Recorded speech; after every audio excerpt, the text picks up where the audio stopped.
watch the Iran-Contra hearings? Yes, I did. Yes, I did. Portions of it. I watched it for a few days. I watched a lot of it. My husband was addicted to it. I watched very little of it. But I did follow it very closely, yes. Do you think they're telling the truth? No. No, not really. Not the whole truth. I think they're under oath, so I think they're telling the truth. They couldn't remember. They all had lobotomies. Nobody could remember anything. You talk about senility. Holy cow. They were lying about most everything. There's a lot more to the story, but whether or not we'll ever find out about it is another question.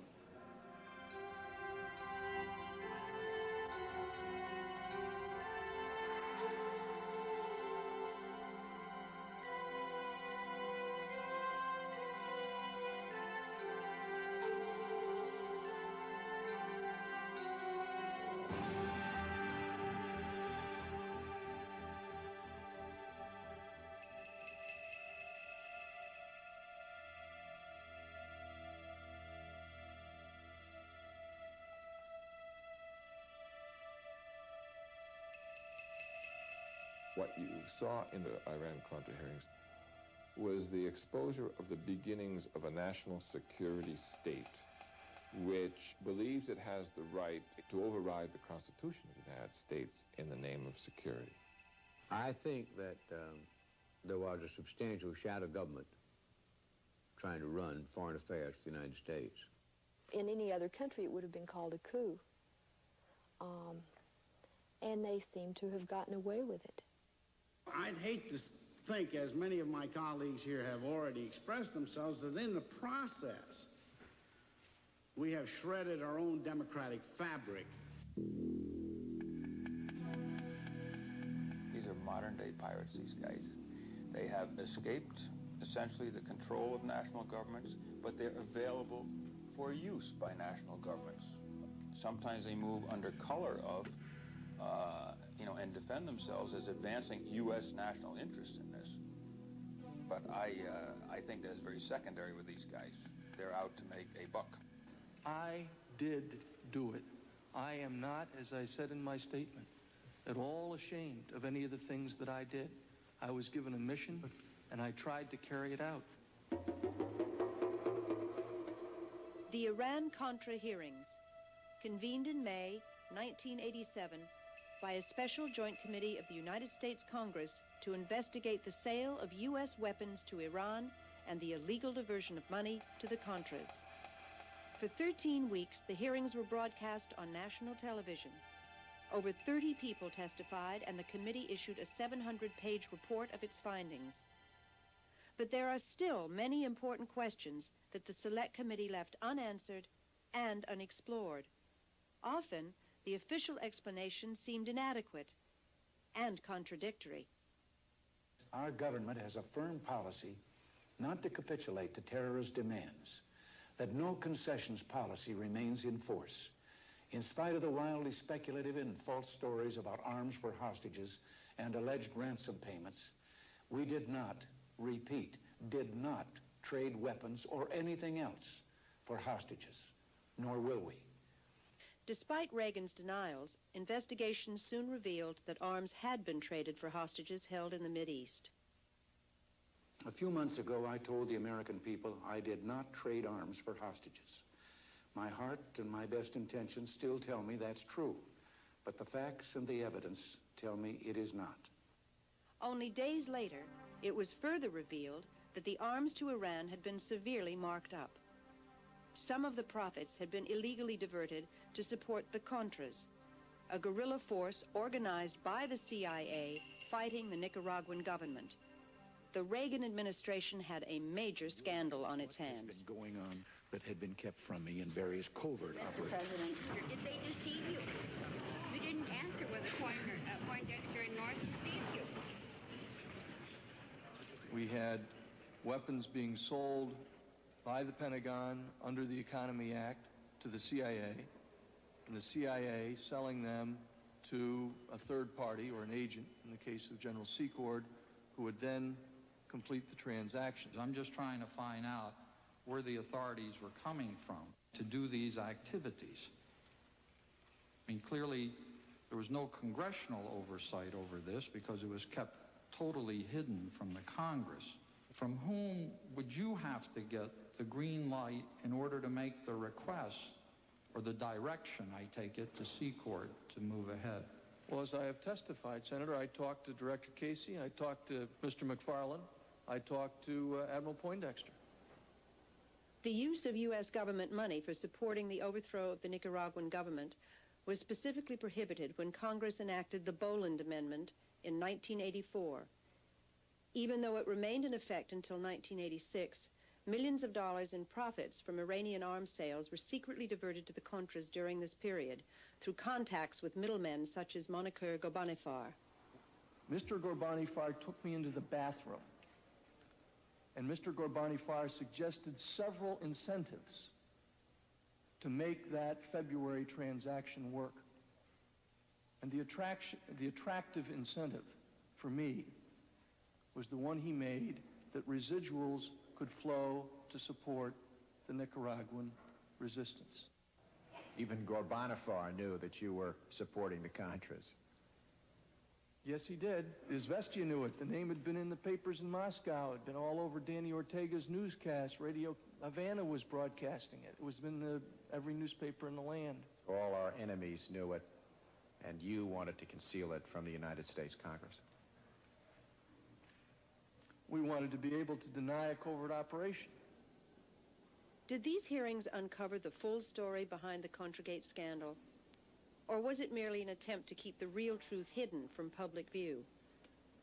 Peter Dale Scott, professor at the University of California at Berkeley, has conducted extensive research on covert action and CIA activities. The results are detailed in his book, The Iran-Contra Connection. I think the real issue was that both the administration and the majority of the people in the committees were frightened that the real scandals, the drug scandals, for example, would really threaten any future conduct of covert operations on the scale that they had been handled in the past. And so they were trying very deliberately to limit the damage. This was damage control. Look only at the Iran arms sales and the alleged diversion to the Contras. The American people may very well feel that the important questions didn't get asked. So they don't have the whole picture.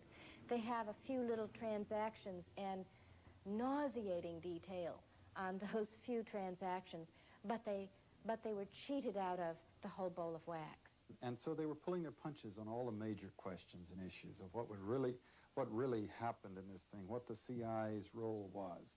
Anytime they got into anything that was really sensitive about exactly that, exactly what the CIA's role was and exactly what laws were broken and when, they went into secret session, which means that we, the people, won't be, we won't ever know. Like you, I do not wish to see secrets of this land inadvertently and accidentally made public. Accordingly, the panel will enter into executive session. In addition to facts that were hidden from the public through secrecy in executive sessions, other evidence was simply destroyed. When you got back to examining what they had done, they systematically destroyed and shredded all of the documentation, as much as they could get. Hours of shredding. Altered some of the documents that remained. Stole what they couldn't shred. Now this gives you an indication that there may be a few things they did that they didn't want the public to know.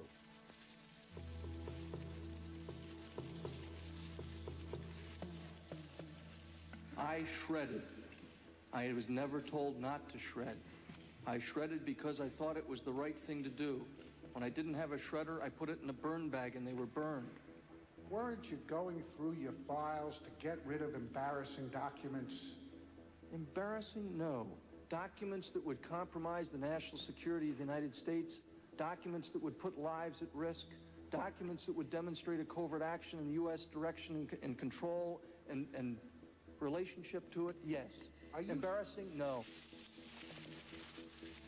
I don't, my memory is very unclear about how the shredding incident started. I believe, as I said, my memory is that he began pulling documents and I joined him. And did you surmise that this was a way of trying to cover up something in conjunction with the Iran initiative or the Contra initiative? I don't use the word cover up. I would use the word protect. Why do you think we sold arms to Iran? Iran? Well, to get the hostages out, strictly to get the hostages out. I think some people really believe that there were moderate elements there that might, help us in the future. I really think their main focus was to free the hostages. They say it was to help the Contras in Nicaragua, but I don't believe that's true. It was to get the money, I believe. And that reason could be anything. They can tell us anything on TV. Iran is a crucial economic, geographic country. The U.S. wants to get them friendly again as quickly as possible. Perhaps the most explosive issue that was not investigated in the hearings was the true nature of the arrangement with Iran. When did the U.S. actually begin selling weapons to Iran, and why?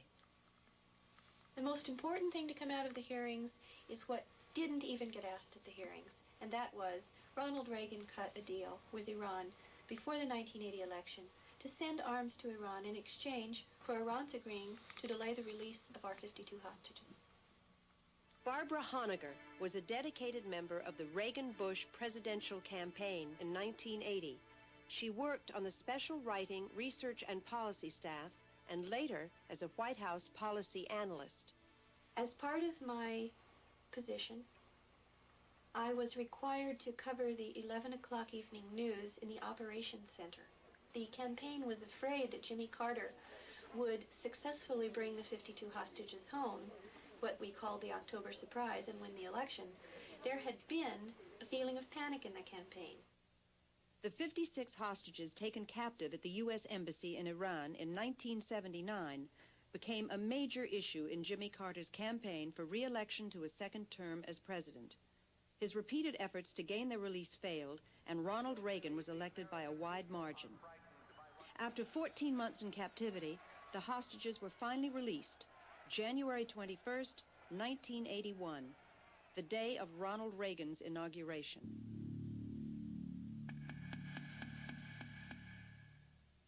Now working as a private investigator, Barbara Honegger has researched the hostage question carefully.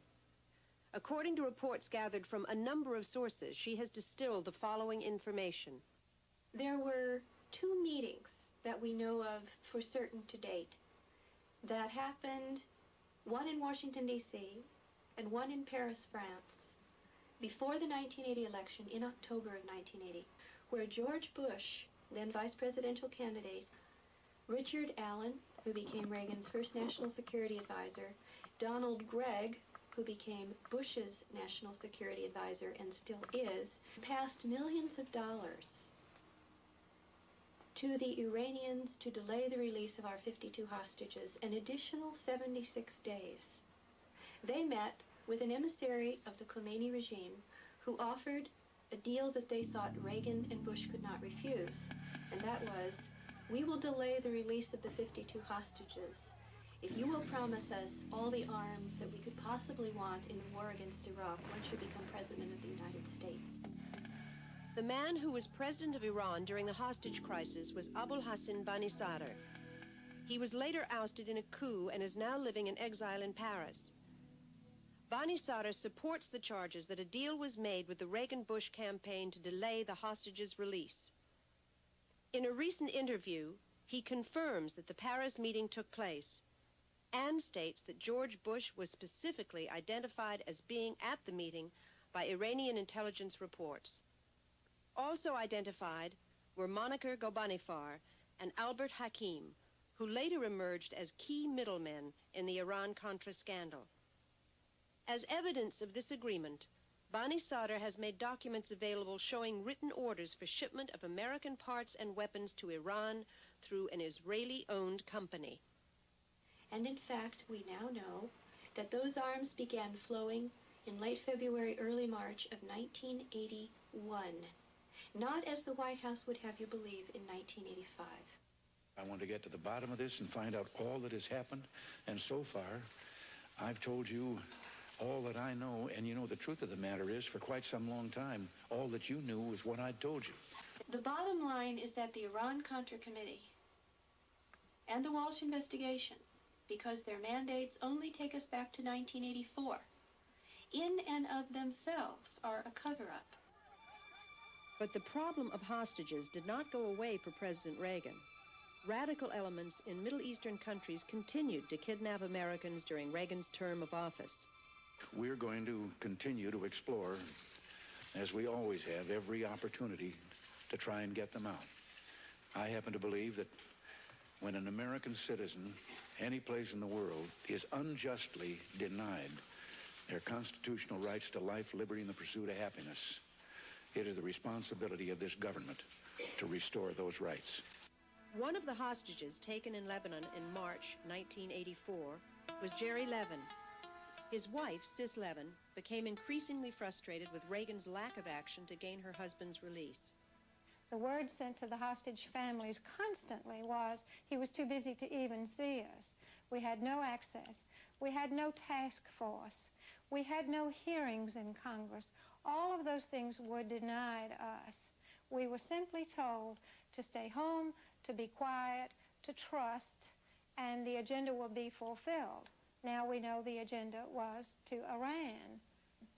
After 7 months, Sis Levin finally traveled to the Mideast to gain her husband's release. He was later allowed to escape as a result of her negotiations with the Syrian government. Thank you. It's wonderful to be back. Her experiences led her to doubt the Reagan administration's motives. The claim on the part of the government was that the administration was so anxious about the hostage situation that they were pressured into giving arms to the Ayatollah to bring the hostages out. Many of us think, in looking at it, that if there had not been hostages, they would have had to have been created. Because if the agenda to get arms to Iran were discovered, the only thing the American people would take as an excuse would be the very human element of a very human president weeping over hostages. The Reagan-Bush administration, right from the beginning, behind the scenes, has been an ally of the Khomeini regime, because Ronald Reagan's #1 fear is a Soviet invasion of Iran. It's that simple. I must confess to you that I thought using the Ayatollah's money to support the Nicaraguan resistance was a right idea. I was not the only one who was enthusiastic about this idea. Director Casey referred to it as the ultimate irony, the ultimate covert operation.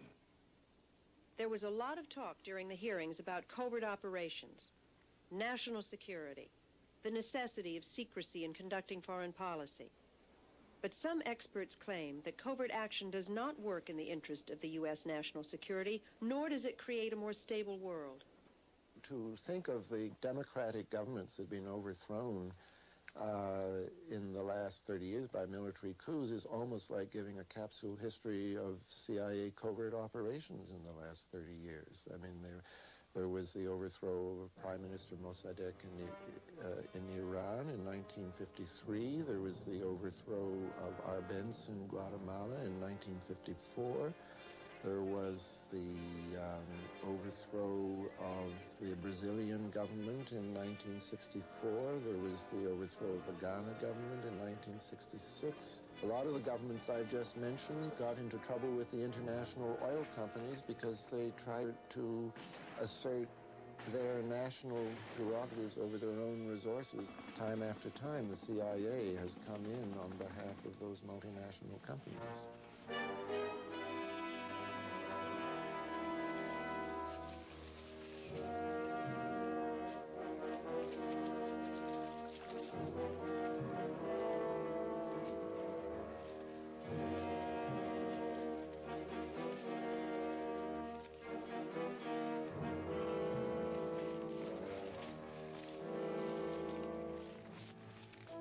You start a huge covert war that you intend is going to be secret. It's not secret from the Russians. Certainly not secret from the Laotians who are getting shot at, or the Angolans, or the Nicaraguans, or whoever it is. It's covert from the American taxpayer and voter. And a lot of people make a lot of money off of it. And it attracts criminals, and it has every single time. Who are the names, the faces, behind these covert activities? Some, like Oliver North, General Secord, Albert Hakim, are practically household names. But Daniel Sheehan, chief legal counsel for the Christic Institute, a public interest law firm, believes there are other influential players involved. There exists, in operation now, a secret team of some 24 men, former Central Intelligence Agency covert operatives, former U.S. Pentagon arms suppliers, who have joined together in a private enterprise outside of the control of the American government, either the Congress or the President, who are mounting their personal wars around the world. Whether there is actually an organized secret team or simply a loose association of individuals, it is clear that there are a number of people who have been working actively behind the scenes in these covert operations. Some of the names are Theodore Shackley, who was Assistant Deputy Director of Operations for the Central Intelligence Agency as of 1976, under George Bush, who was CIA Director at the time. Thomas Kleins, who worked as a case officer under Shackley in Miami and in Laos. Rafael Chichi Quintero, an anti-Castro Cuban who worked under Kleins and was allegedly recruited by the CIA as an assassin. General John Singlaub, who worked with Shackley and Kleins in Vietnam and was in charge of the CIA's special operations over the border into Laos. General Richard Secord, who supervised the air operations into Laos and was later assigned to the Pentagon, where he was put in charge of arms sales to Iran. Albert Hakim, who was a salesman for U.S. weapons companies and a middleman in the Iran-Contra affair. These are the men who have been stirring the pot around the world to instigate these wars on the side of the right wing. And that's the group that we're dealing with right here, who are making war around the world for their own personal profit.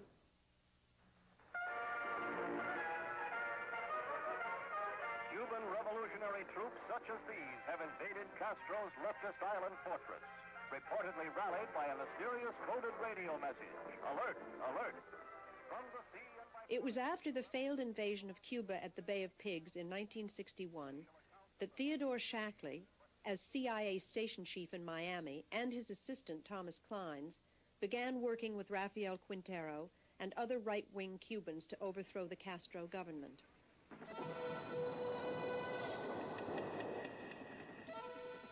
In 1965, Shackley and Kleins were transferred to Laos, where Shackley became CIA station chief, Kleins his assistant once again. It was here in Southeast Asia that they teamed up with General Secord and Singlaub. And they there began running the secret war in Laos and Cambodia and Thailand. Everybody in the United States basically thought the war was going on in Vietnam. In fact, there was a major dirty war, covert war, that was fought primarily through assassinations of people that were suspected sympathizers of the Pathet Lao or other people who were not terribly sympathetic to the Western powers. When Theodore Shackley was promoted to director of CIA Western Hemisphere operations, he supervised the plans to overthrow the democratically elected president of Chile, Salvador Allende. Allende, a socialist, had promised to nationalize the copper mines and other industries and posed a threat to U.S. business interests in Chile.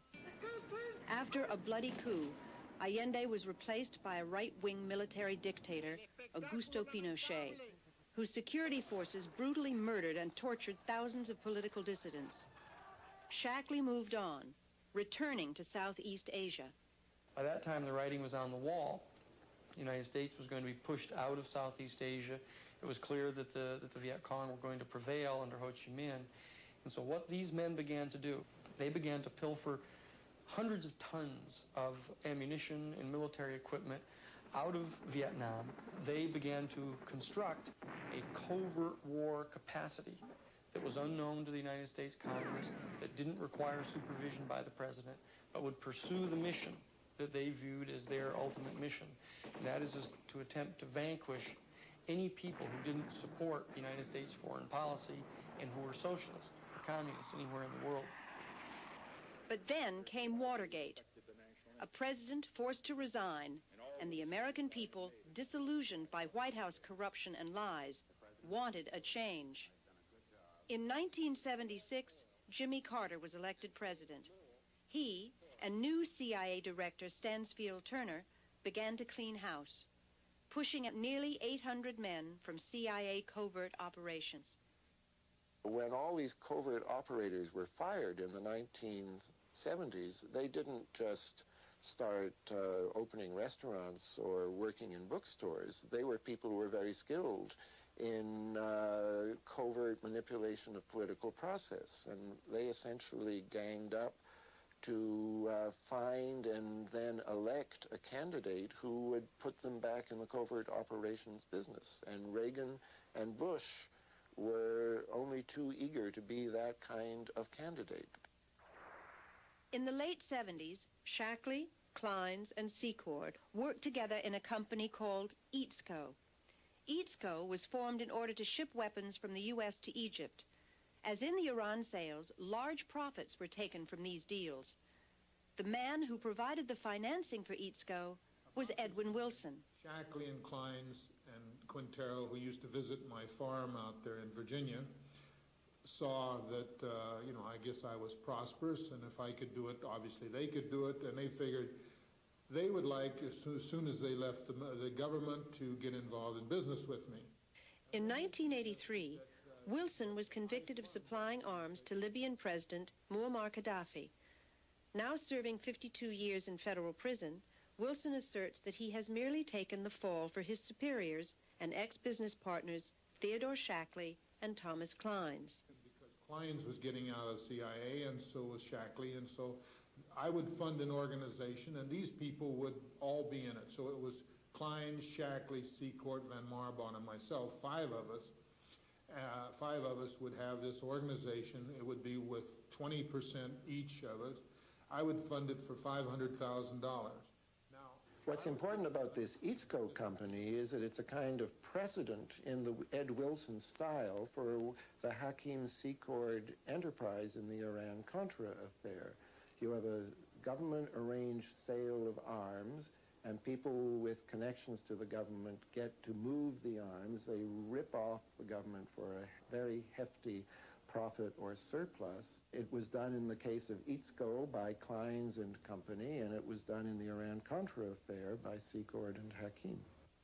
As private businessmen and government operatives, Shackley, Kleins, and Secord, along with Wilson and middleman Albert Hakim, turned their attention to the Mideast.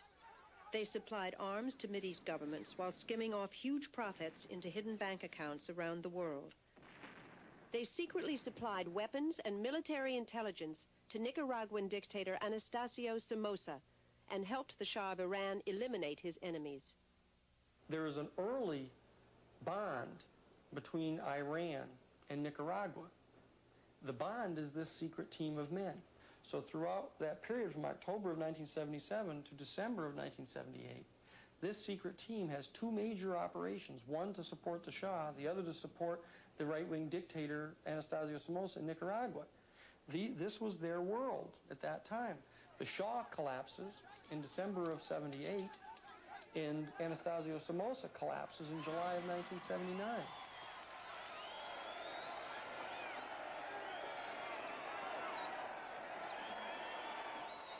After the overthrow of Somoza, many of his former National Guardsmen fled to Honduras, where they were organized and trained by the CIA as a counter-revolutionary force to fight against the new government in Nicaragua. They began to create the Contras, to try to do the identical thing that was done by the supporters of Batista against the Cuban revolutionary government back in 1959. Not an indigenous force inside Nicaragua that had any support from any of the population in Nicaragua. It was a total artifice that was created by these men.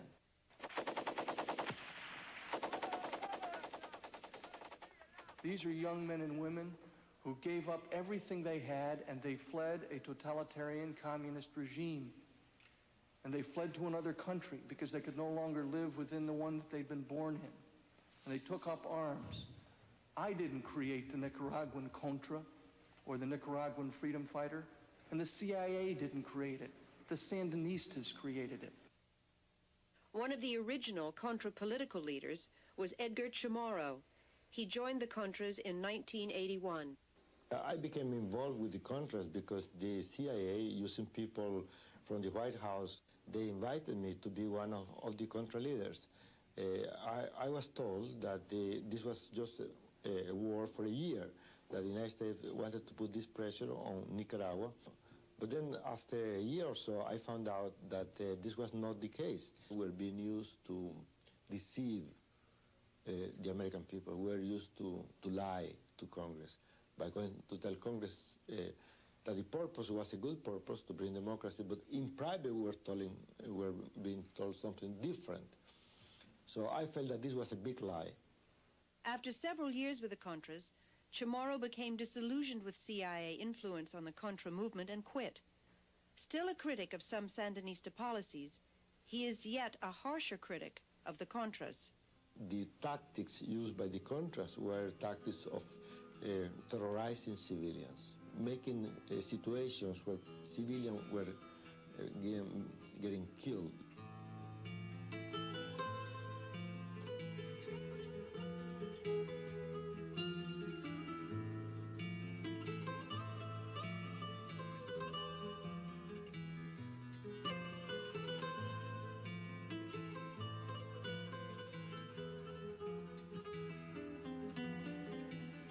In Nicaragua, under President Reagan, they are in fact giving the Contras written instructions in violence and destabilization. The target is the people. The social and economic infrastructure is what you're hitting at. It's not a bloodbath. It's like you go into a village and you kill a few people to make your point. The purpose is to disseminate terror, traumatize the people. We're not killing Sandinistas in the capital. We're not blowing up their homes and terrorizing them. We're hitting at the people throughout the interior of the country.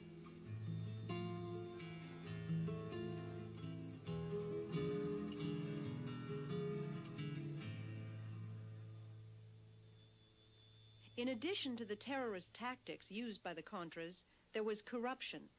Substantial portions of both congressional funds and privately raised monies were never accounted for. Traveler's checks raise the question in relative to the Contras. The soldier in the field can't cash a traveler's check. But we used to purchase Cordobas for them. Well, there are $3 million in traveler's checks. Naturally raises suspicions.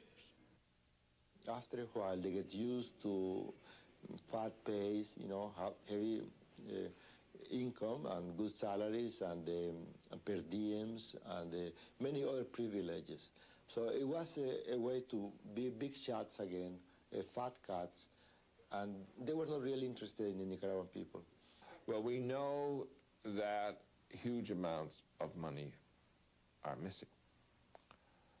We know that there were bribes of the millions of dollars given to the Honduran officers. We know that at a time when the United States government was paying for complete rations for the troops, that the Contra troops were living on one meal a day. There have been a lot of allegations thrown around, but the Contra resupply operation was involved in cocaine trafficking. We found absolutely no evidence during my tenure at the NSC that any of the resistance leaders were themselves or their subordinates involved in drug running. Although there was enough evidence to warrant investigation into CIA drug trafficking, there was no serious interest on the part of committee members, and no first-hand witnesses were called. At one point, the hearings were disrupted by two observers who burst out in protest.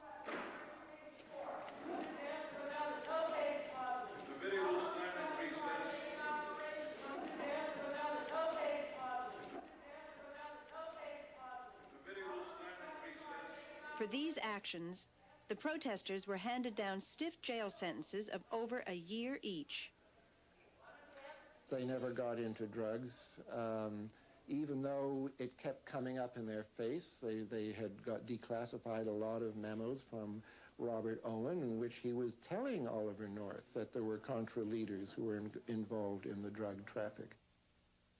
The only questions they allowed on this was to sort of smooth it over or to blame it on somebody else. A news program over the weekend suggested that Rob Owen, who testified earlier, was involved in drug smuggling. Now, is there any truth to that? Can you shed any light for us on that subject? Absolutely false.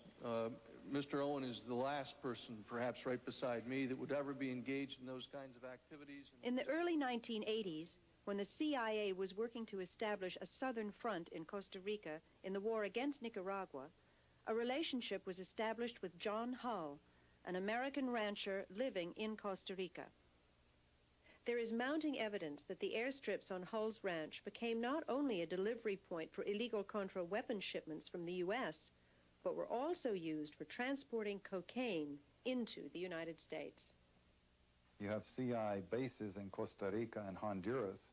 You have airplanes flying back and forth continuously, landing at bases in the United States where they don't have to go through regular customs, with the CI escorting the people in and out in a certain laissez-faire in the attitude at best of the customs, if there is, any customs representation there. So it's a dream situation for drug smugglers. George Morales, who is now serving 32 years in federal prison for drug smuggling, once ran an air transport business in Florida. In 1984, while under indictment for smuggling marijuana, he was approached by the CIA. You have to understand what situation. I was in the business, drug business, for a long time, and I didn't have no need for me to go to Costa Rica in order to fly back to the United States. Being in Colombia is very easy for me to go down there and get my connection to bring the cocaine back straight from Colombia. I got involved with these people in 1984, right after my indictment. They approached me with different questions to how to help the fight against the communists, because I was going to get in exchange for my help, I was going to get some type of deal, let me put it that way, in which they were going to be able to take care of my legal problems. They told me that they were going to go on to Washington and talk to these people in Washington. And in many occasions, they told me the name of Elliot Abrams and George Bush. They had some drugs, cocaine, in San Jose, Costa Rica, which they needed to bring it back to the United States.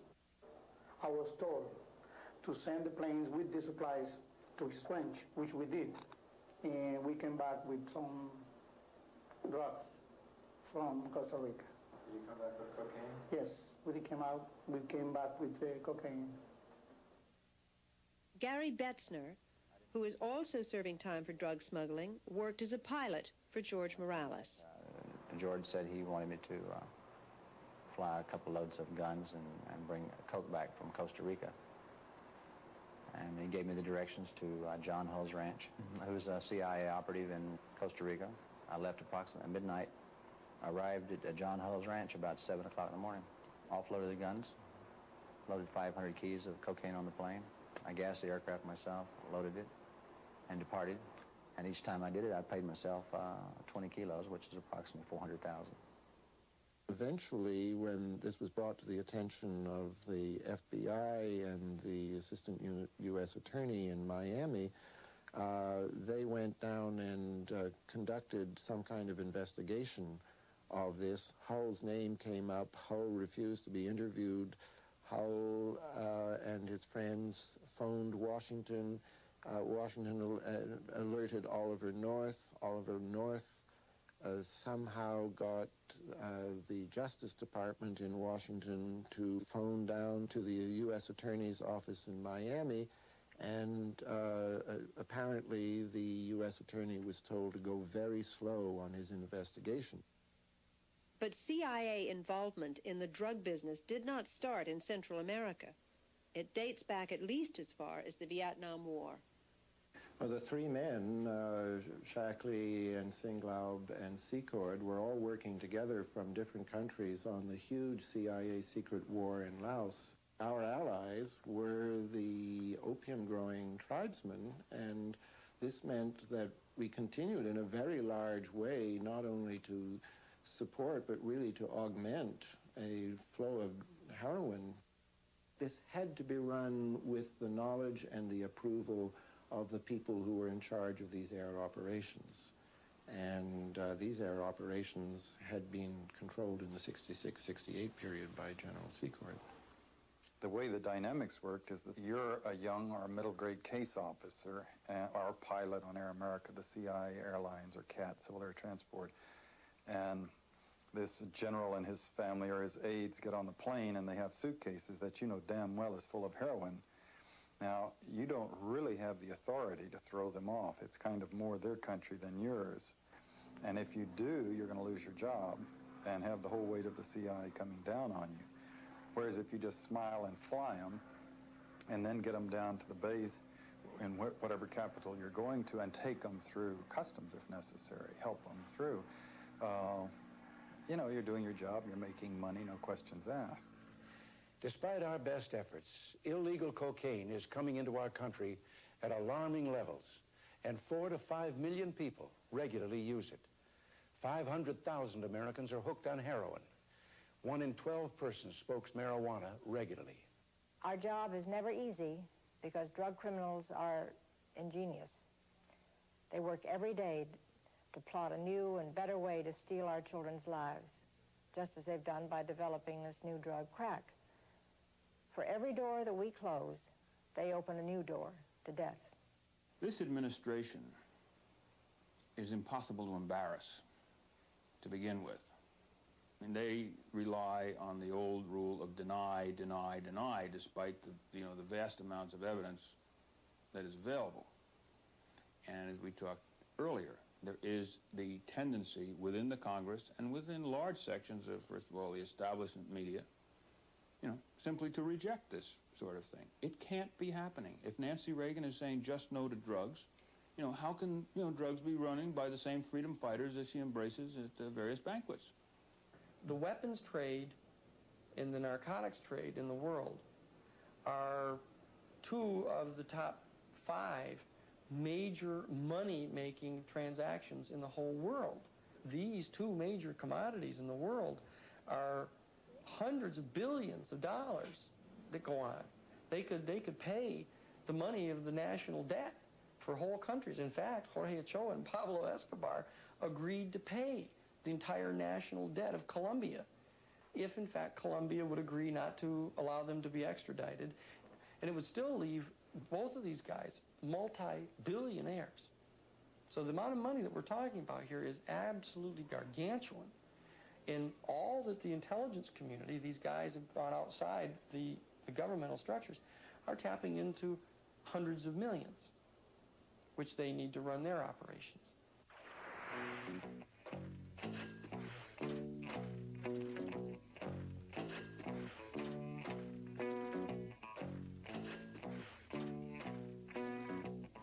Now let's talk about profits. There's been testimony that Mr. Hakim and Secord were reaping large profits by marking up the arms being sold to the Contras. For example, Mr. Secord agreed to a suggestion of Tom Klein's that they maximize the profits from the last sale of arms to the Contras. Were you aware of that? No. How much money, according to your understanding, did Mr. Secord take from the sale of arms to Iran? I still don't know. I don't even know that he did.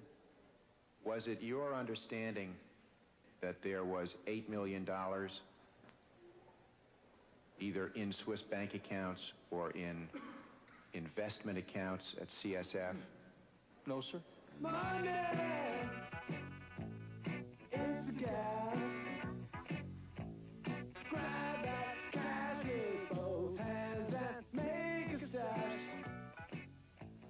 are that Secord and North and Hakim are wonderful operators of a secret war, of a shadow government, operators for a shadow government, are people who still have control of $8 million of United States money, our money, and they are controlling it, got it rocked up in a Swiss bank somewhere, or off on a CD somewhere else.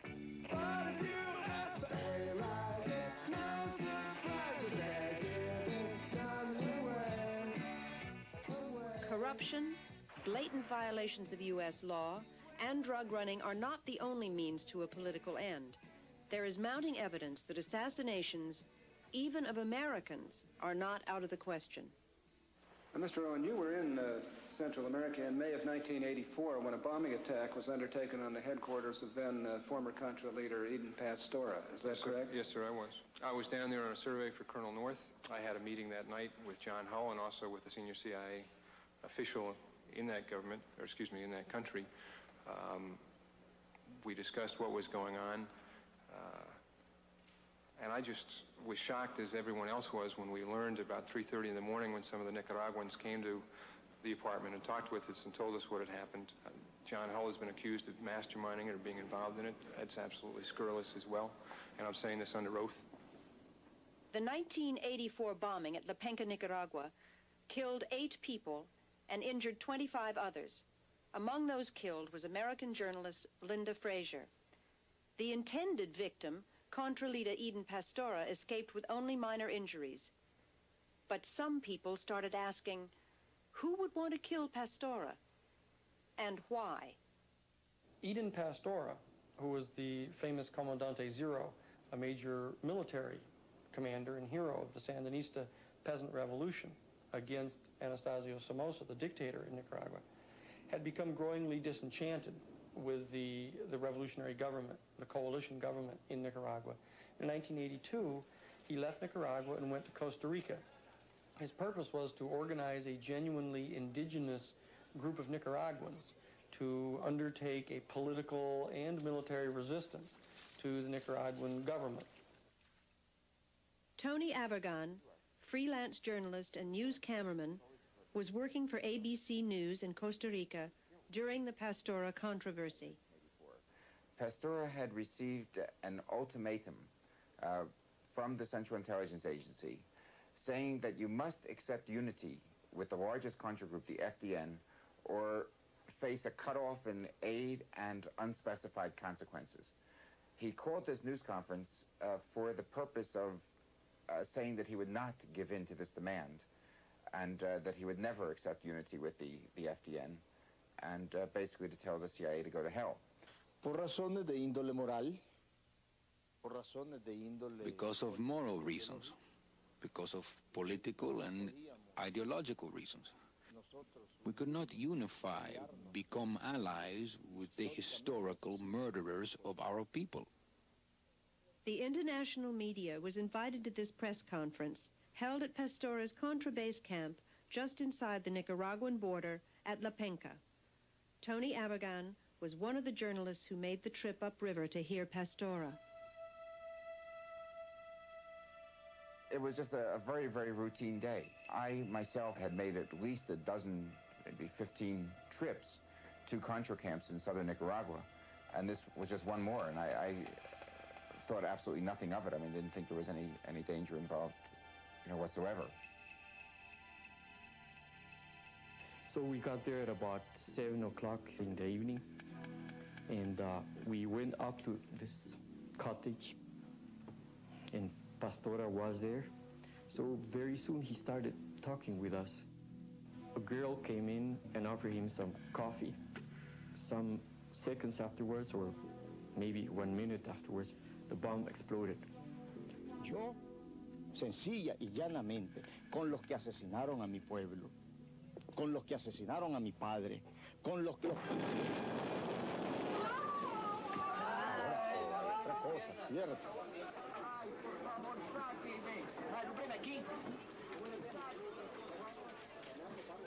I felt my hair and my skin on fire, and I thought it had only happened to me. And I fell forward onto the floor trying to put out the fire, and almost as soon as I hit the floor, I realized that it wasn't just me. After more than 12 hours, the injured journalists finally arrived at the hospital in Quesada, Costa Rica. Tony Avergon's wife, Martha Honey, also a journalist, was at the hospital. I noticed as we came out of the emergency door that there was this person sitting there who I asked the nurses, who is that? And they said, oh, that's Per Anker Hansen, a Danish journalist. And he was sitting in hospital garb, but obviously, you know, only slightly, if at all, injured, and sitting there chain smoking, very calm, just kind of watching what was going on. And what we later learned was that he had left the hospital and had gone back to his hotel, checked out, and vanished, and that was the last that any of us ever saw of him. After Avergon's recovery, he and Martha Honey began an investigation of the bombing incident. They found that the bomb had been made with C4, a very powerful explosive. They also discovered that the mysterious Danish journalist named Per Anker Hansen was in fact Amak Galil, who is thought to be a right-wing anti-Gaddafi Libyan. The investigation revealed that Galil had also worked with the secret police in Chile. It soon became clear that Galil was not acting alone. The action is well done, it's very precise, and we didn't get to Per Anker Hansen, never, we didn't get to him. That means that he has a very good network to help him. That is the reason why I think there's an organized crime there. I don't care if it is left or right. I think there is a network behind Per Anker Hansen. We began quite early on to collect information about what we call the intellectual authors, the people, the team behind the bomber. And I think within, about 2 months, it became pretty clear to us that what we were looking at was a group of people which included some Cuban Americans from Miami, this fellow John Hull here, who works for the CIA in northern Costa Rica, some of the top leadership of the Contra organization, the FDN, including Adolfo Calero, and some other people leading up towards the White House. Son las mismas fuerzas. La contrarrevolución. They are the same forces. The counter-revolution, supervised by Senor Calero, and sections of the CIA and the National Security Council, conducted by Mr. Maroni, whose other name is Dewey Claridge, in the Central Intelligence Agency, and in the National Security Council, conducted by Colonel Oliver North. They were the ones interested, or the ones in whose interest it would be, to eliminate the Southern forces or to eliminate us. The evidence now is a matter of public record that Secord and Kleins and Hakim and Rafael Chichi Quintero, at least, were directly involved in supplying the military equipment, including the C4 explosives that were going into Costa Rica to John Hull's ranch. And we have placed John Hull, by direct eyewitness accounts, physically in the company of Per Anker Hansen or Amak Galil prior to the bombing, in the presence of the metal suitcase that had the C4 in it. I have no idea who placed the bomb in La Pinca or why. I have no idea. I only know that this Honey and Avergon have constantly bribed people to give false information implicating the CIA, the Costa Rican officials, and so forth. If the CIA has the capacity, if they wanted to kill somebody, they wouldn't have to kill a bunch of innocent press people. That's logical. And they have no need, they had no need to kill. What would the CIA gain by Eden Pastor being dead? We're convinced from the interviews that we did that targeting the American press, the American journalists who went to La Pinca, was one of the specific objects. They wanted Americans to die. They succeeded. They killed Linda Frazier. And that this was one of the plans, because the plan was to blame this bombing on the Sandinistas and try to turn American public opinion and the American press against the Sandinistas. Following their investigation, Avergon and Honey filed a $20 million lawsuit against the group they feel is responsible for the La Pinca bombing. Representing them in this potentially explosive case is Daniel Sheehan and the Christic Institute, a public interest law firm that has successfully prosecuted cases involving Karen Silkwood, 3 Mile Island, and the Ku Klux Klan in Greensboro, North Carolina. The defendants in the Lepenka suit include Theodore Shackley, Thomas Clines, General Secord, and others with connections to the CIA and the White House. You've spoken very highly of Thomas Clines and Rafael Quintero. Yes, sir. And you indicated that you'd use the services of both in your Contra or Iran project, some of them. Well, as you are no doubt aware, you and Thomas Clines and Rafael Quintero and others have been sued in federal court in Florida for a vast array of alleged illegal and corrupt practices beginning as far back as 1960s. Did you know about that? Of course I know about it. Well, the allegations include the organization of assassination program funded by the drug kingpin in Laos and laundering of millions of dollars skimmed from sale of military weapons to the Shah of Iran, and they've got the provision of military services to Somoza and laundering Colombian drug money. This suit, which was filed in May of last year, is the most outrageous fairy tale that anybody's ever read. Nobody, including the Justice Department, credits it at all. It's being dealt with. I can only fight on so many fronts at once. I regard that one as a rather minor threat, which will be tossed out of court shortly.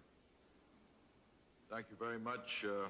The hearing will stand in recess until 2 p.m. this afternoon. Clearly, the Reagan administration, in its policy with respect to Nicaragua, has again and again taken the position that the end justifies the means.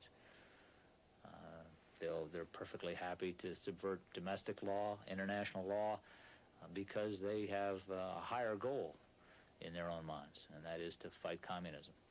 Now, if we don't support the Nicaraguan democratic resistance and ignore the communist threat that exists right now in Central America, what in your opinion you think might happen in the next 20 years in this hemisphere and maybe throughout the world? It won't take 20 years, Senator. It will take a whole lot less. The consolidation of the communist regime in Managua will result in the spread of that revolution as they themselves have advocated.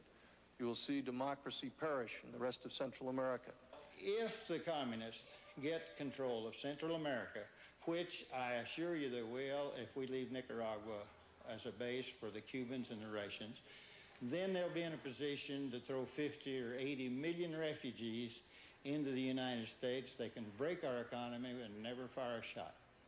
If you deeply believe that this is a communist menace that is going to march from Nicaragua up to Texas and Topeka and soon take over the United States, maybe it would justify the means. But if you look back over the history of this thing, each one of these crises has not.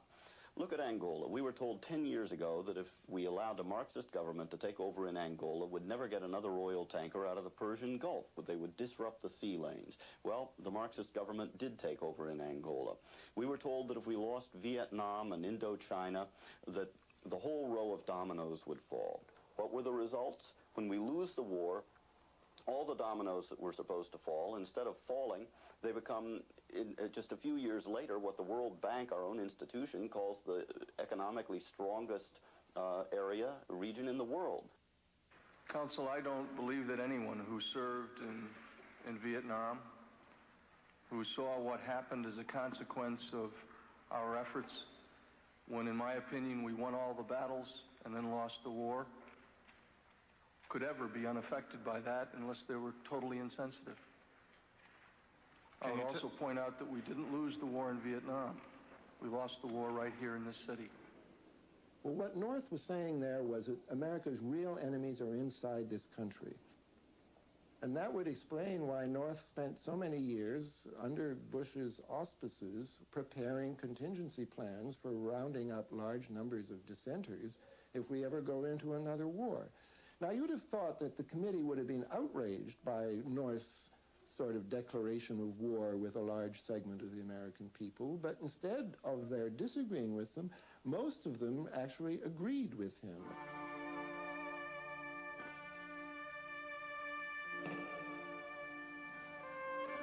The fear of an enemy within is not new in American government.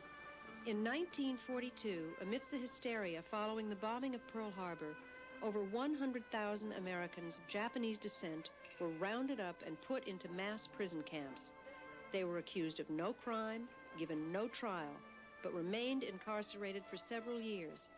This internment of Japanese Americans is thought by many to be one of the darkest moments in American history. But could it happen again?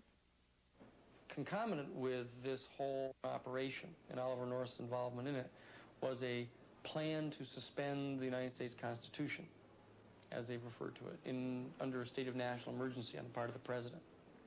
Where that comes from is a specific program called Rex 84, Readiness Exercise, number 84, or for 1984. And it was undertaken under the Federal Emergency Management Agency.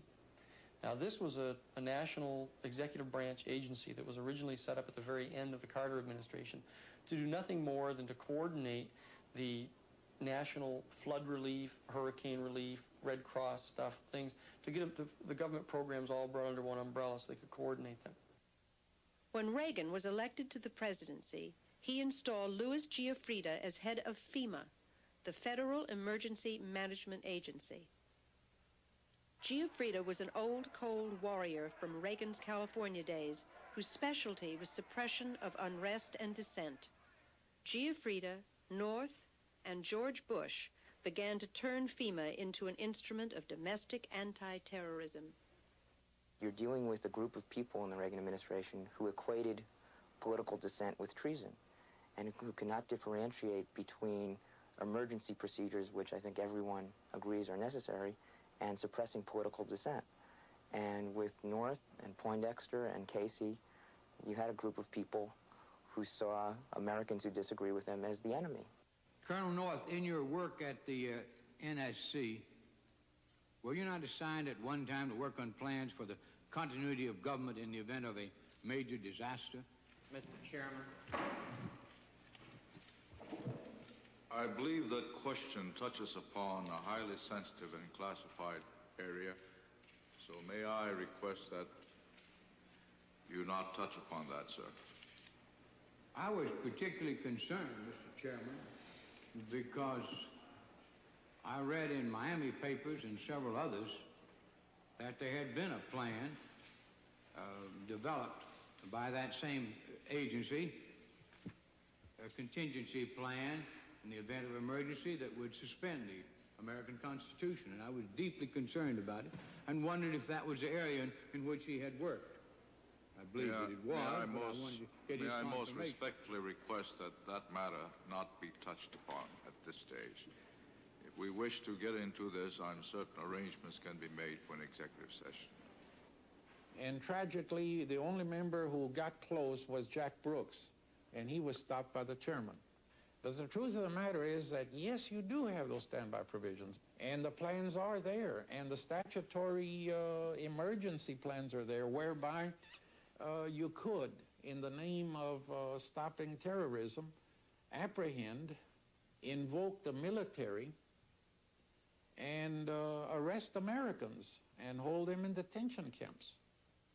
If the president ordered a direct strike into Central America, which was to be codenamed Operation Night Train, we got the documents on it, that they would set up a concomitant domestic readiness exercise or war game scenario called Rex 84, the main rationale of which was to round up 400,000 undocumented Central American aliens within a 2-week period of time and incarcerate them in 10 military detention camps. They rehearsed this, but of course if you were rehearsing the rounding up of 500 million aliens, you have also rehearsed the rounding up of 500,000 critics of the administration.